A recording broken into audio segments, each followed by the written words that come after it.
వాడుతున్నాము. సో కొన్ని సినిమాలకి ఇలా ఉంది, మాకు కావాలి అని అడుగుతున్నాం. సరే, దాంట్లో వాళ్ళ పర్సంటేజ్ విధానంలో కూడా రాయొద్దు అని చెప్పా. ఎందుకు? అది ప్రొడ్యూసర్స్, అక్కడ డిస్ట్రిబ్యూటర్స్ కంఫర్ట్గా లేరు, ప్రొడ్యూసర్స్ కంఫర్ట్గా లేరు. సో మీ కోరిక, మీ రిక్వెస్ట్ ఏదైతుందో మీరు ప్రొడ్యూసర్స్కి చెప్పండి. డెఫినెట్గా ప్రొడ్యూసర్స్ మీటింగ్ అయినప్పుడు వాళ్ళు మీ గురించి ఆలోచించి ఎలా దీన్ని సాల్వ్ చేయాలనేది ప్రయత్నం చేసి తొందరలోనే చేస్తామని. అక్కడ కొందరు, సార్ మేము ఇది కాకుంటే జూన్ 1 నుంచి మేము థియేటర్లు క్లోజ్ చేస్తాం, అది తప్పు. మీరు అలాంటి స్టేట్మెంట్లు కానీ అలాంటివి అడిగితే ఎదుటి వాళ్ళకు హర్టింగ్గా ఉంటుంది, ఆ టాపిక్ వద్దు. సో దీన్ని మీరు అందంగా మీ ప్రొడ్యూసర్స్కి ఛాంబర్ ద్వారా, ఏదైతే ఛాంబర్ మెయిన్ బాడీ ఉందో దాని ద్వారా డిస్ట్రిబ్యూటర్లకి ప్రొడ్యూసర్లకు కమ్యూనికేట్ అవుతే మళ్ళీ జాయింట్ మీటింగ్ అవుతుంది. జాయింట్ మీటింగ్ అయినప్పుడు దీనికి క్లారిటీ వస్తుంది, లేదా ఒక సొల్యూషన్ కోసం ప్రయత్నం జరుగుతుంది అని నేను చెప్పగానే ఆ రోజు అక్కడ ఉన్న వాళ్ళందరూ ఏకీభవించారు. నేను బయటకు వచ్చేసాను 15 నిమిషాల తర్వాత బయటకు వచ్చిన హాఫ్ అన్ అవర్కి ఏ ఛానల్లో చూసినా జూన్ 1 థియేటర్లు బంద్, జూన్ 1 థియేటర్లు బంద్, టక్క మెసేజ్లు వస్తున్నాయి. ఏంటయ్యా అని నేను ఛాంబర్కి ఫోన్ చేశాను. ఆ ప్రెసిడెంట్కి సెక్రటరీతో మాట్లాడితే, సరిగా వాళ్ళు ఇలా లెటర్ ఇచ్చారు. ఏమని ఇచ్చారు? ఎగ్జిబిటర్స్ లెటరు ఛాంబర్కి, మాకు ఇలా పర్సంటేజ్ విధానం కావాలి, ఈ పర్సంటేజ్ విధానం కోసం డిస్ట్రిబ్యూటర్లు కానీ ప్రొడ్యూసర్లతో కానీ మాకు మీటింగ్ పెట్టండి. ఆ మీటింగ్లో మేము అనుకుంది జరగకుంటే మేము జూన్ 1 నుంచి థియేటర్లు బంద్ చేస్తాము. ఇది అక్కడ సారాంశం. కానీ బయటికి ఎలా వచ్చింది? జూన్ 1 నుంచి థియేటర్లు బంద్. వాళ్ళందరికీ మీటింగ్ జరగాలి కదా. ఇప్పుడు ప్రభుత్వంలో మనం ఎన్నో చూస్తాం, స్ట్రైక్లు అంటారు. స్ట్రైక్లు అన్నప్పుడు ఏం చేస్తారు? వాళ్ళకు వీళ్ళకు మీటింగులు జరుగుతాయి, అక్కడ సొల్యూషన్ వెతుకుతారు. స్ట్రైక్లకు వెళ్ళాలని చెయ్యాలని ఎవరు కోరుకోరు. ఇది కూడా అలాంటిదే. కానీ అలా బేస్ లేకుండా జూన్ 1 థియేటర్లు బంద్ అనేది బయటికి స్ప్రెడ్ చేశారు. అక్కడ ఎగ్జిబిటర్స్ కానీ ఛాంబర్ కానీ ముందుకొచ్చి ఖండించకపోవడం తప్పు. సో ఎవరి దారిన వాళ్ళు, అంటే మా సినిమా ఇండస్ట్రీలో మీ అందరికి తెలిసిందే, ఎవరి దారి వారిదే. మన అరవింద్ గారు ప్రెస్ మీట్ చేశాడు, ఈరోజు నేను చేశాను. మేమందరం కూర్చొని కదా ప్రెస్ మీట్ చేయాలి. ఇండస్ట్రీకి సంబంధించిందంటే మేమందరం, మమ్మల్ని పెద్దలు అంటారు, మాకు రెస్పాన్సిబిలిటీ ఇస్తారు. కానీ మా దాంట్లోనే మేమందరం కూర్చొని మాట్లాడడానికి భయం, ఎవరు మాట్లాడితే ఏది ఎలా వెళ్తుందని. సో ఆ జూన్ 1 అనే టాపిక్ అలా వస్తే బయటికి మట్టుకు జూన్ 1 థియేటర్లు బంద్ అని స్ప్రెడ్ అయిపోయింది. అక్కడి వరకు జరిగింది. తర్వాత డిస్ట్రిబ్యూటర్స్ మీటింగ్ జరిగింది. డిస్ట్రిబ్యూటర్స్ మీటింగ్లో వాళ్ళు నిర్ణయాలు తీసుకున్నారు. లేదు ఇలా కుదరదు, మా ప్రాబ్లమ్స్ మాకున్నాయి కాబట్టి జూన్ 1 నుంచి థియేటర్లు కంటిన్యూ అవ్వాలి, మేము సినిమాలు రిలీజ్ చేస్తాం, మాకు ఎవరు థియేటర్లు ఇస్తే వాళ్ళకి ఇస్తాము. ఎందుకు? ఈరోజు వరకు నాకు తెలిసి కోవిడ్లో తప్పితే ఎప్పుడు సినిమా థియేటర్లు ముయ్యలేదు నాకు తెలిసి. మీకేమైనా తెలిసి ఉంటే చెప్పండి సార్, అప్పుడేదో థియేటర్లు మూసారని. ఈరోజు వరకు కోవిడ్లో తప్పితే ఎప్పుడు థియేటర్ క్లోజ్ చేయరు. సినిమాలు రిలీజ్ ఉంటే సినిమాలు వేసుకోవాలనుకుంటారు ఎగ్జిబిటర్, మూసుకుంటే వాళ్ళకే నష్టం. ఆ రోజు ఆ మీటింగ్లో ఇంకొకటి కూడా నేను అండర్లైన్ చేసే వాళ్ళకి, 56 రోజులు మేము షూటింగ్లు ఆపాం, మేము ఏమీ సాధించలేకపోయాం. నిర్మాతలుగా ఏదైనా సాధించగలిగితే నిర్మాతలే సాధించాలి. ఎందుకు? ఎవ్రీవేర్ మేమే ఉంటాం కాబట్టి. మాకే ధైర్యం లేదు, మీరు ఎక్కడికి వెళ్ళి అవుతారో అది సాధ్యం కాదు అంటే వాళ్ళందరూ ఏకీభవించడం జరిగింది. తర్వాత స్ప్రెడ్ అయింది. డిస్ట్రిబ్యూటర్స్ మీటింగ్లో వాళ్ళు కాల్ తీసుకున్నారు, బంద్ వద్దు, బంద్ టాపిక్ లేకుండా వాళ్ళ ప్రాబ్లమ్స్ ఏమున్నాయో పెట్టండి.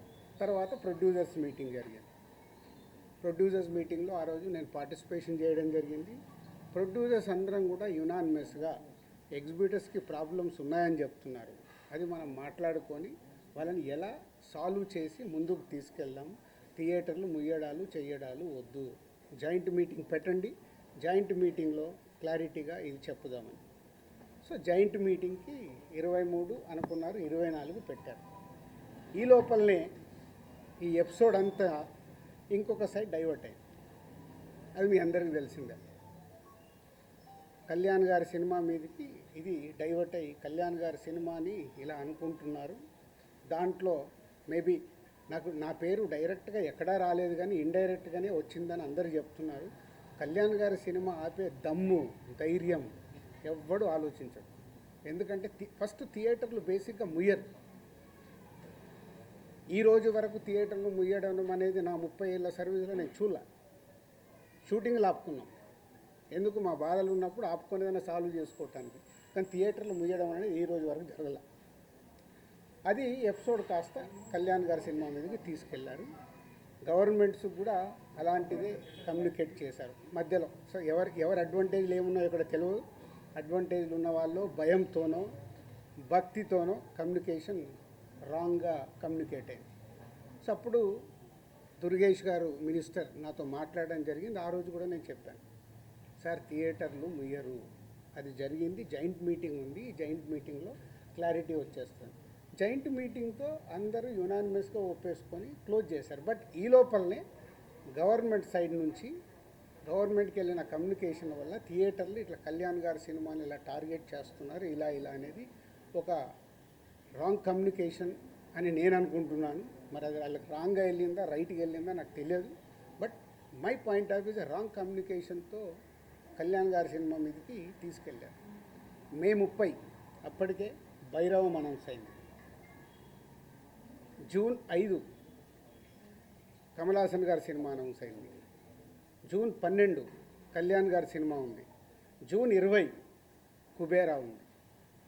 సో ఈ నెలంతా కంటిన్యూగా సినిమాలు ఉన్నాయి. అలాగే జూలై 4th మేము ముందు తమ్ముడు అనుకున్నాం, మన కింగ్డమ్ అనౌన్స్ చేశారు, దానికి మేము ఇంకా జూలైలో ఇంకో డేట్ చూస్తున్నాం. ఇలా జూన్, జూలై, ఆగస్ట్, సెప్టెంబర్ కంటిన్యూగా సినిమాల ఫ్లో ఉంది. ఈ టైంలో ఇండస్ట్రీని ఎలా మనం కాపాడుకోవాలి ఉన్న సినారియోలో ఏప్రిల్ మే అనేది is a main season for film industry. Total మనందరికీ తెలుసు ఏప్రిల్ మే టోటల్ థియేటర్లు మూతపడ్డాయి.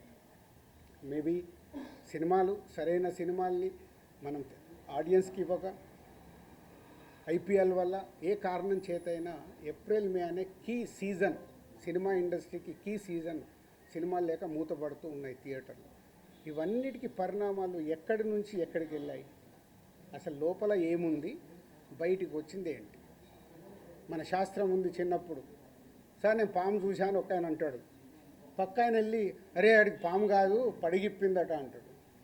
ఇంకొక ఆయన మూడో మనిషి దగ్గరికి వెళ్ళి పడిగిప్పడం మీద బాబు కాటేయడానికి కూడా వచ్చిందట అంటాడు. యాక్చువల్ మొదట ఆయన చూసింది పామునే, పడగైంది, పడగకెళ్ళి కాటు. అంటే ముగ్గురు మనుషుల్లో ఎంత కమ్యూనికేషన్లో వెళ్తుంది. లోపల థియేటర్ వాళ్ళు ఈస్ట్ గోదావరిలో మొదలైంది. ఇప్పుడు ఆ ఈస్ట్ గోదావరి మొదలైన ఆయన మొన్న ఒక దాంట్లో ఇంటర్వ్యూ కూడా ఇచ్చాడు. ఆ వ్యక్తి ఇంటర్వ్యూ కూడా ఇచ్చాడు, ఏం జరుగుతుంది ఏంటి ఇండస్ట్రీ అని. ఆ వ్యక్తి ఇప్పుడు తీసుకొచ్చి దాన్ని మొత్తము తెలంగాణకి కనెక్ట్ చేసేసాడు. ఏప్రిల్ 19 ఈస్ట్ గోదావరిలో ఆయన అధ్యక్షతన మీటింగ్ జరిగితే అది ఎక్కడికి తీసుకొచ్చారు. సో ఇది టోటల్ ఎపిసోడ్. దీనికి ముందుగా నేను అందుకే దుర్గేష్ గారికి ముందు థ్యాంక్ చెప్పింది ఏంటంటే 9 రోజుల్లో ఎక్కడెక్కడో